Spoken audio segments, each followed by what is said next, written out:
condolences, dear friends. I extend warm greetings as you deliberate on the matter of an arms trade treaty, which is of immense importance to me and my country, Liberia. As you are all aware, I lead a country which is experiencing the terrible effects of more than 14 years of a devastating war with itself, one which destroyed tens of thousands of lives and hundreds of millions, if not billions, of dollars in social and economic infrastructure. Although I can proudly report on the phenomenal progress we are making to consolidate peace, reconcile our people, build democracy, reconstruct socio-economic infrastructure, and encourage investments, our experience leads me to make a plea for the adoption of an arms trade treaty. The Liberian experience and other experiences in Africa and other parts of the world show that without such a treaty, armed violence and wars will continue to be fueled by irresponsible arms transfers. I know that even with a UN and regional arms embargo on Liberia and other countries, more than $2.2 billion worth of arms and ammunition found their way into the targeted countries, thus proving that the current system without a treaty is not working.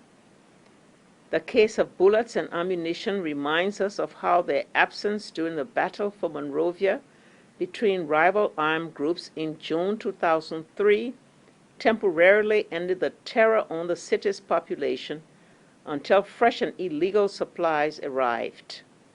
This is why this treaty not only needs to regulate transfer of small arms and light weapons, it must also regulate the bullets and ammunitions which actually kill people, and without which guns may be reduced to silence and peace efforts will bear fruits. As a development economist, I am acutely aware of the devastation to African economies due to armed violence.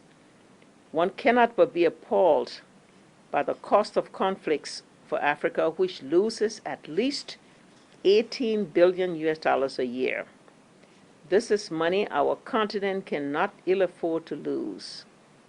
To put this in context, in 2008, the MDG Africa Steering Group identified an annual requirement of $14 billion to scale up effective HIV prevention and universal access to AIDS treatment across the continent.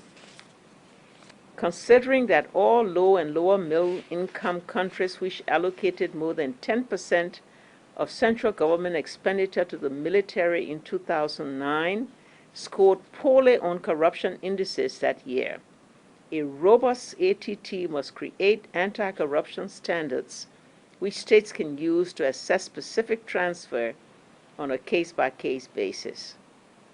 My country recognizes and appreciates the work of civil society organizations which helped our people to access much-needed food, water, and medicine when there was hardly a functioning government.